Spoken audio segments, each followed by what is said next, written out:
Rivière, c'est visiblement le spot préféré des cigognes. Il y a un nid sur l'église, on a des nids aussi sur les poteaux électriques et aussi dans les arbres. C'est la commune des Landes qui en recense le plus. Le maire a l'habitude de les voir depuis les années 80. On se demande comment elles arrivent à installer ces nids puisque ils tombent avec le vent, ça bouge pas et c'est vrai qu'un nid de cigogne c'est à peu près 500 kilos, donc c'est très très gros. 250 couples de cigognes vivent dans le département, friands d'écrevisses qu'ils trouvent à foison ici, dans les barthes de l'Adour. En fait, les barthes de l'Adour, ce sont des prairies inondables. Et avec l'apparition des écrevisses de Louisiane dans les années 90, ça leur offre une source alimentaire très importante pour la reproduction. Donc la plupart des cigognes maintenant se sédentarisent. Mais les cigognes n'ont pas toutes élu domicile dans ce paradis. Beaucoup préfèrent regarder passer les trains.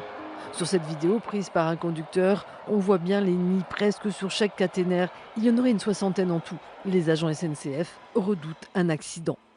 Lors de l'atterrissage ou des envols, rien que par son envergure, il pourrait mettre en contact deux éléments qui ne devraient pas l'être et provoquer un court-circuit sur la ligne et d'autre part aurait aussi une incidence fatale pour l'animal.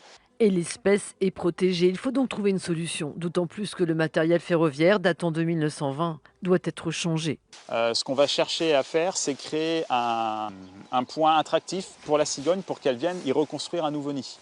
Et c'est bien ici, dans les barthes de l'Adour, que la SNCF pense les attirer. Et pour empêcher les cigognes de revenir, des sortes d'hélices seront installées sur les nouvelles caténaires pour rendre le lieu inhospitalier.